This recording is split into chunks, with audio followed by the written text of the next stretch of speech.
saying yes to everyone and saying no to yourself, it's not kindness, it's burnout in disguise. In this video today, we'll be talking about the power of boundaries as a nurse and why learning to say no with grace is one of the most powerful healing choices that you can make. By the end of this video, you'll have practical phrases, scripts, and a mindset shift that will help you to say no without guilt and reclaim your peace in the process.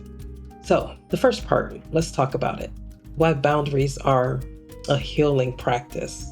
Why do nurses always struggle with setting boundaries? I think here's a few points. I think it's our conditioning. We have been conditioned to just do everything for everybody. I remember as a nursing student, and they teach you, make sure when someone asks you to do something, make sure that you're available and you do it because you're trying to prove yourself. And so I think that conditioning of nursing school and then trying to get a job and then trying to impress people once you're there, just that whole thing. And another reason, I think culture praises overworking. I mean, we have built a culture that says that if you're not like literally dead by the end of the day, then you have not been productive or whatever. But I mean, we know better than that. But I believe that's why we struggle with setting our boundaries. Fear of judgment and also retaliation. I was teaching, and some of the students were saying that they are so afraid to ask questions because they want to prove themselves. They were like, "Oh, we don't want to make it feel like we don't know anything." So they fear being judged, that they're incompetent. They're brand new. They're just learning, but their mindset is already being groomed to think that don't ask questions because someone will think you don't know something. So really horrible. Guilt that says, if I don't do it, then who will? How many of us have said that when you're taking care of patients or when you're doing other life skills or whatever, you're like, you know what? I know what I'm doing. This is how I like to leave my room. This is what I like. So I'm going to be the one that that does it. And then you're overwhelmed. You are extremely busy, but you don't receive the help. So if I don't do it, who will? Somebody else will, believe me, if you don't do it. You are not called to do everything and to be everything for everybody. Now, when you say yes to everything, you start saying no to your own well-being. And that's the bottom line. And that is really what I'm after here. So let's get a little bit into this truth bomb right here. So listen to this. Boundaries are an act of self-respect, not selfishness. They are how you stay engaged with your purpose without abandoning yourself. How you stay engaged without abandoning yourself. How many of us, come on, nurses, have abandoned ourselves in the service of others? I know I did that for a period of time until I finally decided that I was going to be true to me. But so many of us, we abandoned ourselves to become something that we were never really meant to be. Yes, we were called to be nurses. Yes, we were, but we were not supposed to lose ourselves in the midst of becoming the nurse that we have desired to be. I always talk about the occupation and vocation. Occupation is nurse. I'm a nurse. I'm a nurse from the core. But I personally have a vocation as well, which is a calling. My calling, in addition, is to inspire other people. It's to help people to transform, to be the highest expression of themselves. And so don't abandon yourself.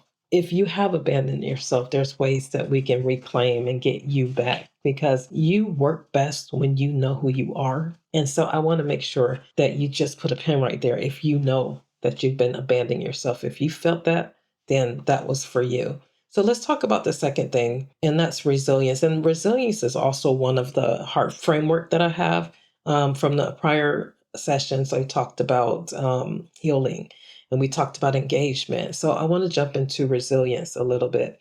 And so resilience, boundaries as an energy filter. Boundaries protect the best of you. You hear that? Boundaries protect the best of you. Oh my gosh. You don't set boundaries against people. You set it against your energy or for your energy. I like heart math so much, you guys. I'm a heart math trainer. I've been one since 2012.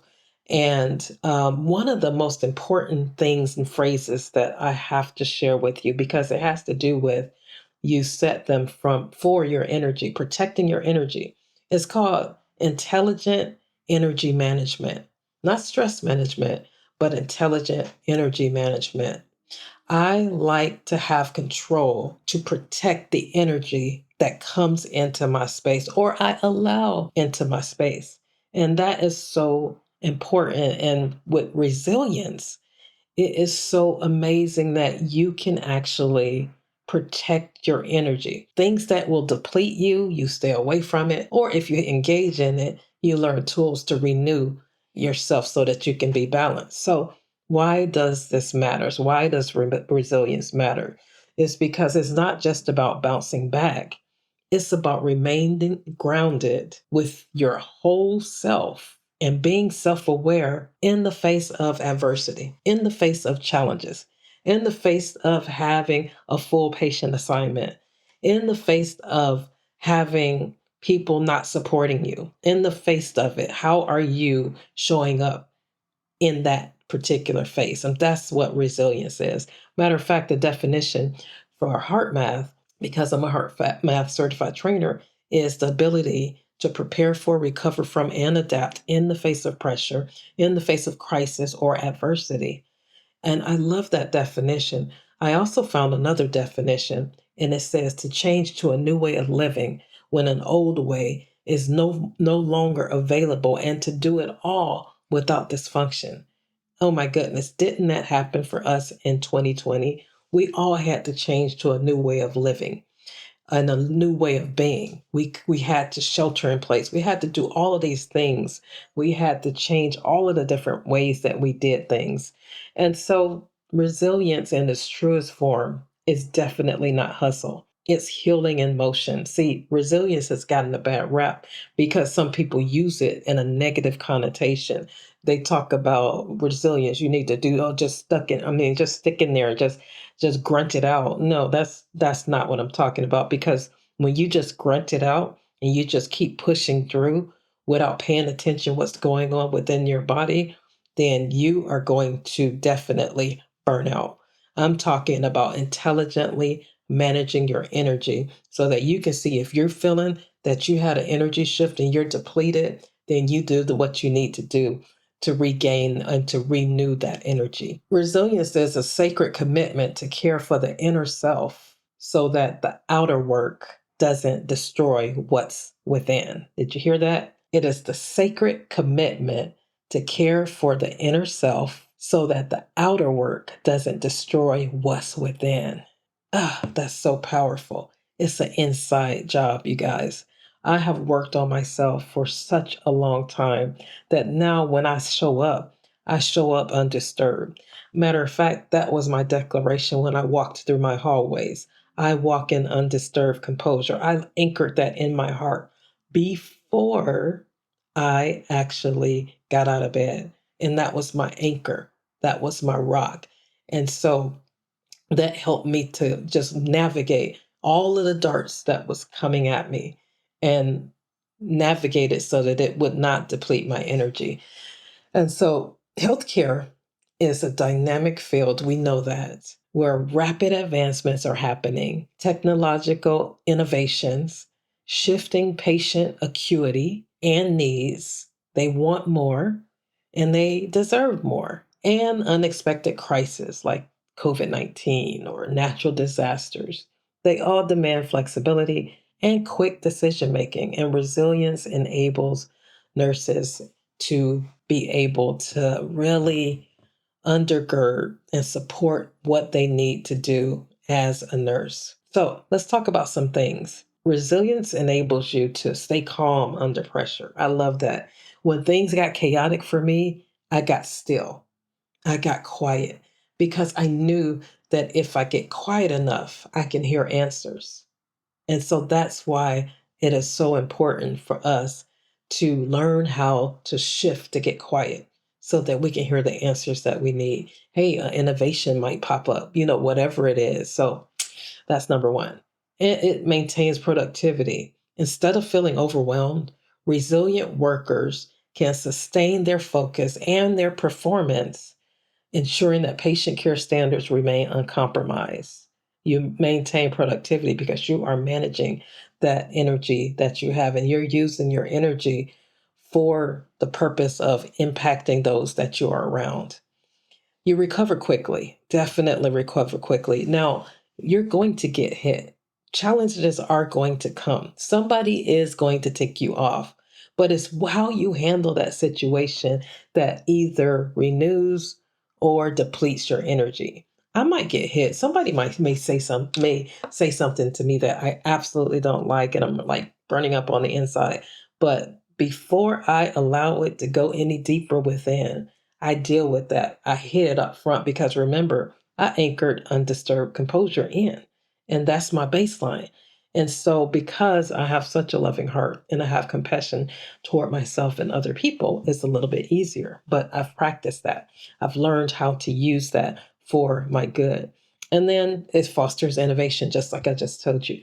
When you're resilient, you can see things that others can't see because most people see things as problems, and you're looking at it and saying, here's the opportunity so that I can create this. I see a gap here. Let me create A, B, and C. So, anyway, very, very important. By cultivating resilience, you not only protect your well being, but you also enhance your ability to navigate this ever changing landscape. Now, here's a tool for you. It is called the Boundary Backpack.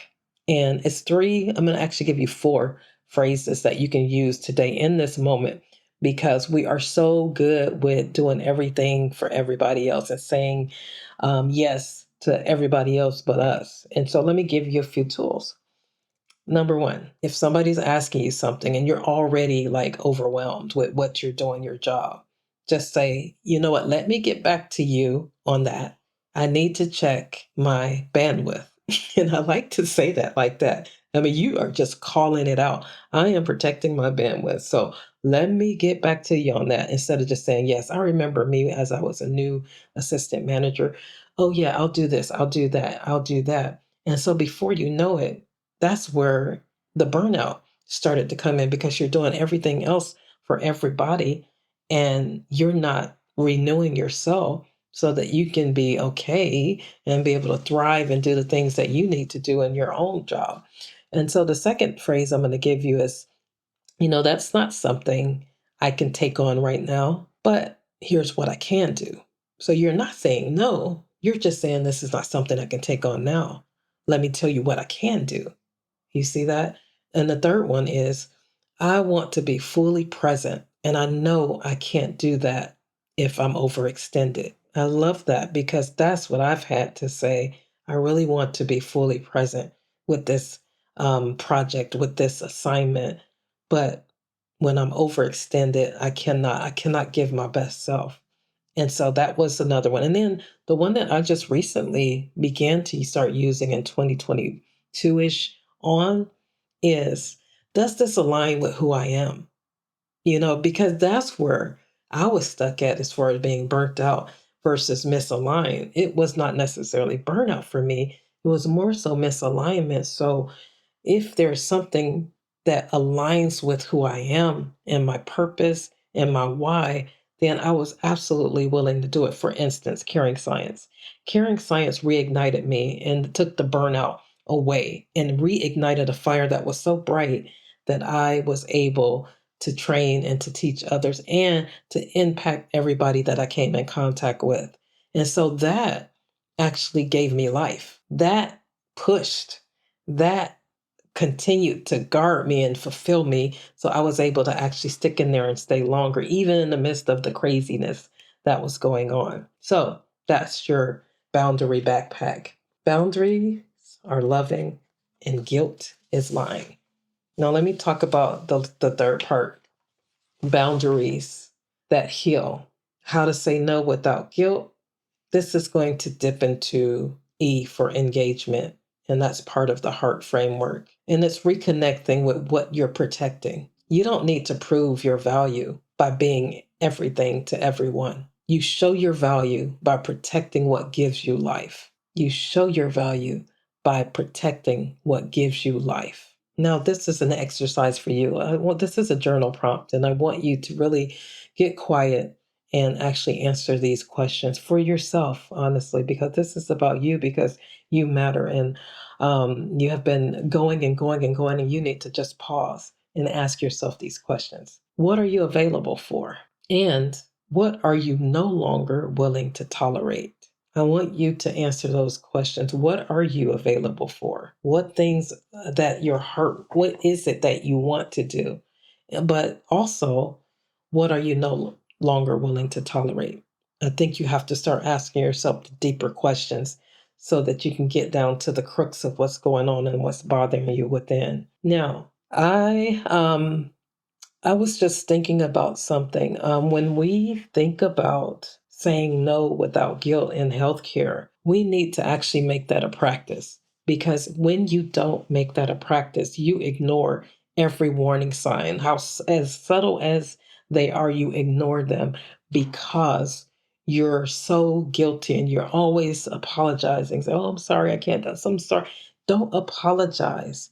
Just shift that, reframe that. Is I'm protecting my energy so you're not going to actually partake in whatever it is that was being presented to you. And don't feel guilty about it. You're amazing all by yourself. You are dynamic all by yourself. Know your worth. Your worth is not tied to you doing everything for everybody. Your worth is tied to you intelligently managing your energy so that you can thrive and be who you were destined to be, honestly. So, if this gave you a new perspective on boundaries, I want you to hit the like button, and I want to comment. I want you to comment. I want to hear what resonated with you. And then also want to know this question. If you can put this in the chat, in the comment section. What boundary do you need to set this week? It can be at work, it can be your family, it can be whatever, even with yourself. I'd love to support you. Thank you so much for taking this step toward reclaiming your peace. And it is so important to reclaim your peace. In this next video, I'll dive into from silence to strength, finding your voice in difficult work environments.